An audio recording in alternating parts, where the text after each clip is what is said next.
আমাদের সমাজের চিত্রটা অত্যন্ত ভয়ানক।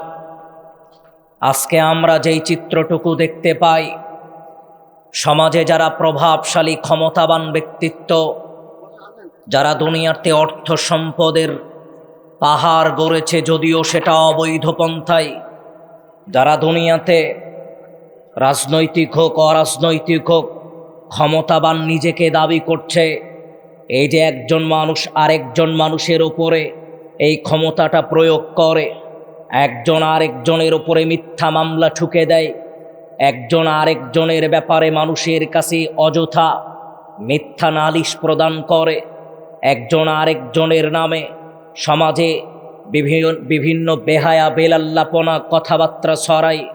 এই যে একজন আরেকজনের সাথে অত্যাচার জুলুম নির্যাতন করা, আজকে আমরা এটাকে পাপ মনে করি না।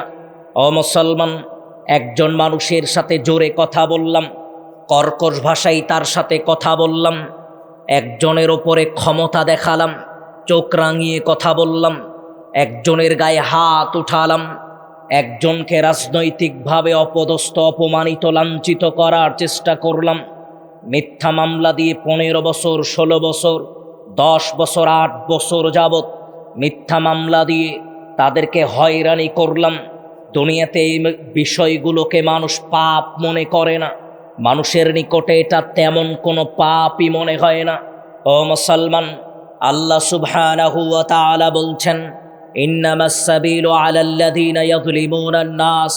ও পৃথিবীর মানুষ শোনো, বিচারের ময়দানে এক শ্রেণীর মানুষের ব্যাপারে অনেক মানুষ তাদের ব্যাপারে আল্লাহর কাছে বিচার দিবে। মনে করেন একজন মানুষ, এই একজন মানুষের ব্যাপারে অসংখ্য অগণিত মানুষ আল্লাহর কাছে নালিশ করবে, আল্লাহর কাছে বিচার দিবে। কি সেই বিচার? তারা আল্লাহকে বলবে, আল্লাহ, এই যে মানুষ, এই মানুষটা দুনিয়াতে ক্ষমতা পাওয়ার কারণে, এই মানুষটা দুনিয়াতে অর্থ সম্পদ পাওয়ার কারণে বংশীয় প্রভাব খাটিয়ে দিনের পরে দিন বছরের পরে বছর আমাদের উপরে অত্যাচার করেছে, আমাদের উপরে জুলুম করেছে। তখন আল্লাহ সুবহানাহু ওয়া তাআলা ওই মানুষের ব্যাপারে বলছেন, তার জন্য অপমানজনক লাঞ্ছনাদায়ক শাস্তি আমি আল্লাহ প্রদান করব। যে হে মুসলমান, যেই কথাটা আপনাকে বলতে চাচ্ছিলাম, আজকে আমার সাথে যেই মানুষটা উঠা বসা করলো, আমার গ্রামে যেই মানুষটা বসবাস করলো, আমার এলাকায় যেই মানুষটা বসবাস করলো, আমার থানায় যেই মানুষটা বসবাস করলো, এই যে রাত দিনের অধিকাংশ সময় আমরা তাদের সাথে সাক্ষাৎ করি, তাদের সাথে কথাবার্তা করি, বলি, উঠা বসা করি, এই যে দৈনন্দিন জীবনে চলাফেরা করতে গিয়েও আমরা একজন আরেকজনের ব্যাপারে মিথ্যা তহমত দিয়ে মিথ্যা বিচার নালিশ মানুষের সামনে প্রদান করি। ও মুসলমান, যেই কথাটা বলতে চাচ্ছিলাম, আল্লাহর নবী রাসূল সাল্লাল্লাহু আলাইহি ওয়াসাল্লাম একজন মানুষ আরেকজন মানুষ কিভাবে উঠা বসা করবে, একজন মুসলমান আরেকজন মুসলমানের সাথে কিভাবে আচরণ করবে, কেমন আচরণ করবে, তার ব্যাপারে আল্লাহর নবী ব্যক্ত করেছেন। আনাবি হুরায়রা রাদিয়াল্লাহু আনহু قال, আবু হুরায়রা রাদিয়াল্লাহু আনহু বলছেন, قال রাসূলুল্লাহ সাল্লাল্লাহু আলাইহি ওয়াসাল্লাম, রাসূল সাল্লাল্লাহু আলাইহি ওয়াসাল্লাম বলছেন, আল মুসলিমু আখুল মুসলিম, নিশ্চয় একজন মুসলমান আরেক মুসলমানের ভাই, একজন মুসলমান আরেকজন মুসলমানের ভাই, লা ইয়াযলিমুহু, একজন আরেকজনের উপরে জুলুম নির্যাতন করবে না। দুনিয়ার জীবনে একজন মুসলমান আরেকজন মুসলমানের উপরে অত্যাচার করবে না। তিনটা কথা আল্লাহর নবী এখানে বললেন। ও মুসলমান, একজন মুসলমান আরেকজন মুসলমানের উপরে অত্যাচার করবে না, একজন মুসলমান আরেকজন মুসলমানের উপরে নির্যাতন করবে না। আবার আল্লাহর নবী বললেন, একজন মুসলমান আরেকজন মুসলমানকে অপমানিত করবে না, লাঞ্ছিত করবে না। একজন মুসলমান আরেকজন মুসলমানকে অপমানিত লাঞ্ছিত করা নিষেধ। আবার আল্লাহর নবী বললেন, শোনো, একজন মুসলমান আরেকজন মুসলমানকে বিপদের দিকে ঠেলে দিবে না, বিপদের দিকে ঠেলে দিতে আল্লাহর নবী নিষেধ করলেন, আপনার জন্য হারাম। তার মানে একজন মুসলমান আরেকজন মুসলমানের উপরে অত্যাচার জুলুম করতে পারে না, নির্যাতন করতে পারে না। ও ও মুসলমান, আজকে আমরা পরস্পর এই কাজে ব্যস্ত। আজকে একজন আরেকজনের উপরে ক্ষমতা দেখাই, একজন আরেকজনের উপরে বংশীয় পাওয়ার দেখাই, একজন আরেকজনের উপরে টাকার গরম দেখাই। নির্দ্বিধায় একজন মানুষ আরেকজন মানুষের উপরে অত্যাচার করছে। চার স্টল লোকের সাথে খারাপ আচরণ করলেন, অটোরিকশা ভ্যান চালকের সাথে খারাপ আচরণ করলেন, মাঠে যেই মানুষটাকে কাজের লোক হিসেবে নিয়েছেন তার সাথে খারাপ আচরণ করলেন, বাড়ির যেই কাজের লোক তার সাথে খারাপ আচরণ করলেন। দুনিয়াতে হিসাব করলেন না কত মানুষের সাথে খারাপ আচরণ করেছি, কত মানুষের উপরে অত্যাচার করেছি, জুলুম করেছি। এর হিসাব দুনিয়াতে করার মতো সময় আপনার হয়নি। আন ইবনে ওমর রাদিয়াল্লাহু আনহু থেকে বর্ণিত, তিনি বলেন, ক্বালা রাসূলুল্লাহ সাল্লাল্লাহু আলাইহি ওয়াসাল্লাম, ইবনে ওমর রাদিয়াল্লাহু আনহু বলছেন, রাসূল সাল্লাল্লাহু আলাইহি ওয়াসাল্লাম বলছেন, আয-যুলমু যুলমাতুন ইয়াউমাল কিয়ামা, বিচারের ময়দানে এই জুলুম অত্যাচার মানুষের জন্য অন্ধকার হয়ে দাঁড়াবে। যারা এই দুনিয়াতে একজন আরেকজনের উপরে অত্যাচার করেছে, একজন আরেকজনের উপরে জুলুম করেছে, এই জুলুম অত্যাচার বিচারের ময়দানে তার সামনে অন্ধকার হয়ে দাঁড়াবে। ও মুসলমান, ইবনু আব্বাস রাদিয়াল্লাহু আনহু বলছেন, ক্বালা রাসূলুল্লাহ সাল্লাল্লাহু আলাইহি ওয়াসাল্লাম, রাসূল সাল্লাল্লাহু আলাইহি ওয়াসাল্লাম মুআয ইবনু জাবাল রাদিয়াল্লাহু আনহুকে বাসাহু ইলাল ইয়ামান, ইয়ামানে পাঠালেন। মুআয ইবনু জাবালকে যখন ইয়ামিনে আল্লাহর নবী পাঠাচ্ছেন, তখন আল্লাহর নবী তাকে লক্ষ্য করে বললেন, ও মুআয, তুমি শোনো, জীবদ্দশায় এই কথাটা মনে রাখবা, অত্তাকি দাওয়াতাল মাজলুম, জীবদ্দশায় কোনো মানুষের উপরে জুলুম করবা না।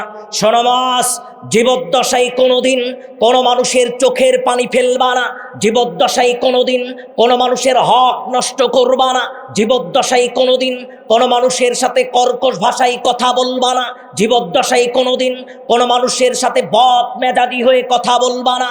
ও মুআয, তোমাকে নিষেধ করলাম, জীবদ্দশায় কোনোদিন কোনো মানুষের উপরে অত্যাচার করো না, জুলুম করো না। কেন আল্লাহর নবী নিষেধ করলেন?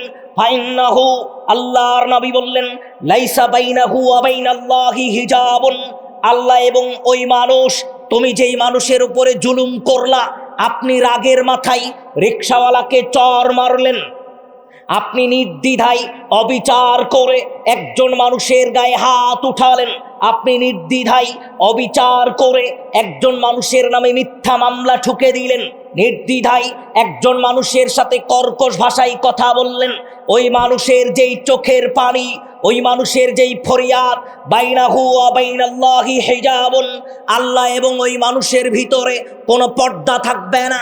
আপনার এবং আল্লাহ সুবহানাহু ওয়া তাআলা এই আসমানের ভিতরে এই যে পর্দাটা রয়েছে, সামিয়ানা রয়েছে। ও মুসলমান, আল্লাহ এবং ওই মানুষ, যেই মানুষ জুলুমের শিকার, যেই মানুষ নির্যাতনের শিকার, এই জুলুমের শিকার যেই মানুষ হয়েছে, যেই মানুষ মাজলুম, যার গায়ে হাত উঠালেন, মিথ্যা মামলা দিলেন, অপমান অপদস্থ করলেন, এই মানুষটা যদি আল্লাহকে কিছু বলে, সাথে সাথেই আল্লাহ সুবহানাহু ওয়া তাআলা সেটা কবুল করে নেবেন, সেটা গ্রহণ করে নেবেন। এক সেকেন্ড দেরি হবে না, কোনো পর্দা ঠেকবে না, বাস্তবায়ন পরেও হতে পারে। ও মুসলমান, দুনিয়াতে কোনো মানুষ কোনো মানুষের উপরে অত্যাচার করলো, ক্ষমতা দেখালো, জুলুম করলো, মানুষ এটাকে পাপ মনে করলো না, ভ্রুক্ষেপ করলো না। ও মুসলমান, আন আবি হুরায়রা রাদিয়াল্লাহু আনহু قال, আবু হুরায়রা রাদিয়াল্লাহু আনহু বলছেন, এই হাদিস আরো কয়েকজন রাবী বর্ণনা করেছেন, হাদিসের শব্দগুলো একই। আল্লাহর নবী বললেন, অত্তাকি দাওয়াতাল মাজলুম, জীবদ্দশায় কোনোদিন কোনো মানুষের উপরে জুলুম অত্যাচার করো না, জীবদ্দশায় কোনোদিন কোনো মানুষের সাথে অসৎ আচরণ করো না, তার মানে কোনো ব্যক্তির চোখের পানির কারণ তুমি হয়েও না। ও মুসলমান শোনো, আল্লাহর নবী এই পরে যেই কথাটা বললেন, দু হাদিসে দুইটা শব্দ বললেন। শোনো মুসলমান, ওই মানুষটা যদি কানা ফাজিরান, অনেক বড় পাপী মানুষ হয়ে থাকে, ওই মানুষটা যদি অনেক বড় অপরাধীও হয়ে থাকে, আপনি যেই রিকশাওয়ালাকে চর মারলেন, বাড়ির কাজের লোককে চর মারলেন, ওই মানুষ যদি অনেক বড় অপরাধী হয়, অনেক বড় পাপিষ্ট মানুষ হয়, ও যেটা বলবে সাথে সাথেই আল্লাহ সেটা কবুল করবে। বাইনাহু ওয়া বাইনাল্লাহি হিজাবুন, তার ভিতরে আল্লাহর ভিতরে কোনো পর্দা থাকবে না। ও মুসলমান, আল্লাহর নবী বললেন ওই মানুষটা যদি কাফের হয়, ওই মানুষ মুশরিক বেদিন, কিন্তু আপনি তার গায়ে হাত উঠিয়েছেন, ওই মানুষটা ইসলাম ধর্ম কবুল করেনি, তার গায়ে হাত উঠিয়েছেন, নির্দ্বিধায় হাত উঠিয়েছেন, অবিচার করে উঠিয়েছেন, ওই মানুষটা যদি আল্লাহকে কিছু বলে সাথে সাথেই সেটা আল্লাহ কবুল করে নেবেন, গ্রহণ করে নেবেন। তাহলে দুনিয়াতে মানুষ বুঝতে পারেনি আমি যার গায়ে হাত উঠালাম, আমি যার সাথে অসদাচরণ করলাম, আমি যার উপরে জুলুম নির্যাতন করলাম, এই মানুষটা যা কিছু বলবে আল্লাহ সেটা সাথে সাথেই কবুল করে নেবেন। এবার সহজ কথায় আপনাকে কিছু বলি মুরব্বী, ও ভাইজান আপনাকে কিছু বলি, ও মুসলমান আপনাকে কিছু বলি। আজকের দুনিয়াতে হুজুর আমি তো অনুভব করতে পারলাম না আমি কার উপরে অত্যাচার করেছি, কার উপরে জুলুম করেছি, আমি তো বুঝতে পারছি না। ও মুসলমান, একটা হাদিস আপনার জেনে রাখা দরকার। রাসূল সাল্লাল্লাহু আলাইহি ওয়াসাল্লাম বলছেন, মান কানাত লাহু মাযলামাতুন লিআখিহি, ও পৃথিবীর মানুষরা, জীবদ্দশায় যদি কোনোদিন কোনো মানুষের উপরে অত্যাচার করে থাকো, জীবদ্দশায় যদি কোনো মানুষের সাথে লেনদেনের ত্রুটি থেকে থাকে, জীবদ্দশায় যদি কোনো মানুষ তোমার কাছ থেকে 10টা টাকা পায়, জীবদ্দশায় কোনোদিন কোনো মানুষের সাথে মিথ্যা কথা বলে ব্যবসা করেছো, জীবদ্দশায় কোনোদিন কোনো মানুষকে ঠকিয়েছো, শোনো মুসলমান, আল্লাহর নবী বললেন, মান কানাত লাহু মাযলামাতুন লিআখিহি মিন ইরদিহি আও শাইইন, ও আদম সন্তান শোনো, ফালইয়াতাহাল্লালহু ক্বাবলাল ইয়াওমা, মরার আগে তোমাকে ওই মানুষটার নিকটে যেতে হবে, তার হাতে পায়ে ধরে ক্ষমা নিতে হবে। কেন ক্ষমা নিতে হবে? আল্লাহর নবী রাসূল সাল্লাল্লাহু আলাইহি ওয়াসাল্লাম যেই কথাটা বললেন, আল্লাহর নবী বললেন, শোনো আদম সন্তান, তুমি যেই মানুষের উপরে অত্যাচার করেছো, যেই মানুষের উপরে জুলুম করেছো, শুনে রাখো তুমি, ও মুসলমান শুনে রাখো, আল্লাহর নবী বললেন, শোনো, বিচারের ময়দানে দিরহাম আলাহু ওয়ালা মাতা, তোমার নিকটে কোনো দিনার দিরহাম থাকবে না, তোমার নিকটে কোনো অর্থ সম্পদ থাকবে না, তোমার নিকটে কোনো টাকা পয়সা থাকবে না।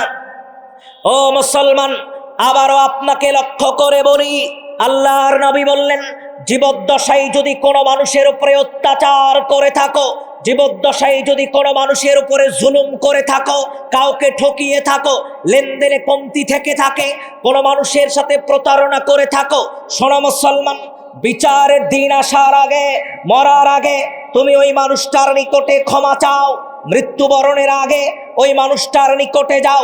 হুজুর বুঝতে পারিনি, কি বললেন আপনি? আমি তো বুঝতে পারলাম না।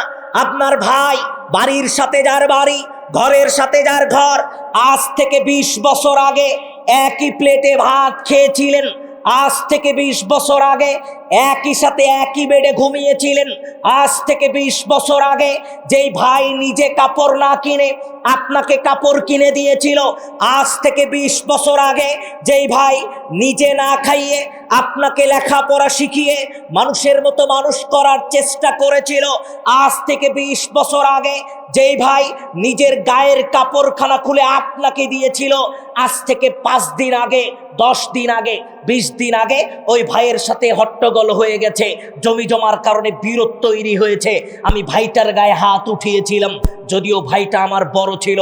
ও মুসলমান, ভাইয়ের গায়ে হাত উঠিয়েছি 10 বছর হয়ে গেছে, ভাইয়ের গায়ে হাত উঠিয়েছি 5 বছর হয়ে গেছে, এখন আমি অনুতপ্ত, হাইরে কি করলাম, ভাইটা তো 5 দিন আগে মারা গেল, ভাইটা তো 1 বছর আগে মারা গেল, অথবা ভাই জীবিত আছে, আমি কি করেছি? এবার আমি জায়নামাজ বিছালাম, তাহাজ্জুদের সালাতের জন্য পাঞ্জাবি জুব্বা পরিধান করলাম, জায়নামাজ বিছালাম, আল্লাহর কাছে কাকুতি মিনতি শুরু করলাম, আল্লাহ 5 বছর আগে, 2 বছর আগে, 3 বছর আগে আমি আমার ভাইয়ের গায়ে হাত উঠিয়েছিলাম, ওগো মালিক আমি অন্যায় করেছি, ওগো মালিক আমি জুলুম করেছি, আল্লাহ আমাকে মাফ করে দেন। ও মুসলমান, মরা পর্যন্ত কোনো মানুষ যদি কাঁদতে থাকে, কাঁদতে কাঁদতে চোখের পানি দিয়ে জুব্বা ভিজিয়ে ফেলে, কাঁদতে কাঁদতে চোখের পানি দিয়ে জায়নামাজ ভিজিয়ে ফেলে, এখানে কাঁদলো 5 বছর, চলে গেল কাবা ঘরের গিলাফ ধরতে, ধরে কাঁদলো আরো 5 বছর। আল্লাহর কাছে কাকুতি মিনতি করলো, আল্লাহ আমি আমার ভাইয়ের গায়ে হাত উঠিয়েছিলাম, ওগো মালিক অন্যায় করেছি, ওগো মালিক অবিচার করেছিলাম, আল্লাহ আমাকে মাফ করে দাও। ও মুসলমান, কাঁদতে কাঁদতে ওই মানুষ যদি কাবা ঘরের ভিতরেও মারা যায়, তবে ওই মানুষটাকে আল্লাহ ক্ষমা করবেন না, ওই মানুষটাকে মাফ করবেন না। ওই মানুষটাকে তার ভাইয়ের নিকটে যেতে হবে, তার হাতে পায়ে ধরে ক্ষমা নিতে হবে, নতুবা এই পাপ আল্লাহ ক্ষমা করবেন না। যে মুসলমান, আপনাকে বোঝানোর চেষ্টা করছিলাম, জীবদ্দশায় কোনো মানুষের সাথে অসৎ আচরণ করে, জীবদ্দশায় কোনো মানুষের সাথে খারাপ আচরণ করে, জীবদ্দশায় কোনো মানুষের গায়ে হাত উঠায়, জীবদ্দশায় কোনো মানুষের উপরে মিথ্যা মামলা ঠুকে দিল, এই যে মানুষের উপরে নির্যাতন, ওই মানুষ সারা জীবন আল্লাহর কাছে কান্নাকাটি করলো, মরা পর্যন্ত কাঁদলো, কাবা ঘরের ভিতরে কান্নাকাটি করলো, ওই পাপ আল্লাহ ক্ষমা করবেন না। ওই পাপ ওই মানুষটাকে খুঁজে বের করতে হবে, যার উপরে অত্যাচার করেছেন, জুলুম করেছেন, যার গায়ে হাত উঠিয়েছেন, ওই মানুষটাকে খুঁজে বের করতে হবে, তার হাতে পায়ে ধরে ক্ষমা নিতে হবে, নতুবা এই পাপ আল্লাহ ক্ষমা করবেন না। তাহলে মানুষ দুনিয়াতে বুঝেনি আমি রিক্সাওয়ালা, অটো রিক্সাওয়ালার সাথে খারাপ আচরণ করলাম, চায়ের স্টলের লোকের সাথে খারাপ আচরণ করলাম, রাস্তাঘাটে চলতে অসংখ্য অগণিত মানুষের সাথে খারাপ আচরণ করলাম, তাহলে আমার অবস্থা কি হতে পারে? এই চিন্তা দুনিয়াতে মানুষ করে না। মানুষ তো মানুষের উপরে ক্ষমতা প্রয়োগ করে সম্পদওয়ালা হতে চায়। সম্পদওয়ালা মানে আজকে অমুক নেতৃত্ব দিল, লক্ষ লক্ষ কোটি কোটি টাকা উপার্জন করলো, আমি তার উপরে ক্ষমতা প্রয়োগ করে তার জায়গা জমিগুলো দখল করে নিলাম, তার সাথে অসৎ আচরণ করে বিভিন্ন প্রভাব প্রতিপত্তি দেখিয়ে তার অর্থ সম্পদ দখল করে নিলাম। মানুষ মনে করে আমি বিরাট বড় মানুষ হয়ে গেছি, আমার উপরে তো কেউ কথা বলতে পারে না, আমি এমন রাজনৈতিক ব্যক্তিত্ব হোক, টাকার প্রভাবে হোক, আমি এমন ক্ষমতাবান মানুষ, আমার সাথে কেউ কথা বলার শক্তি রাখে না, ভয় পায় সবাই আমাকে দেখে। ও মুসলমান, আপনাকে লক্ষ্য করেই বলি, আজকে যদি সম্পদের পাহাড় গড়ান, আপনাকে মনে রাখতে হবে হাদিসটা আপনার জন্য। যারা সমাজের ধনবান মানুষ, হাদিসটা তাদের জন্য। যারা অবৈধ পন্থায় টাকা পয়সা উপার্জন করেছে, হাদিসটা তাদের জন্য। রাসূল সাল্লাল্লাহু আলাইহি ওয়াসাল্লাম তাকে জিজ্ঞেস করা হলো, ইয়া আল্লাহর নবী জিজ্ঞেস করলেন, মাল মুফলিসু, তোমরা কি বলতে পারবা এই দুনিয়াতে সবচেয়ে গরিব মানুষকে? তোমরা কি বলতে পারবা এই দুনিয়াতে সবচেয়ে হতদরিদ্র মানুষকে?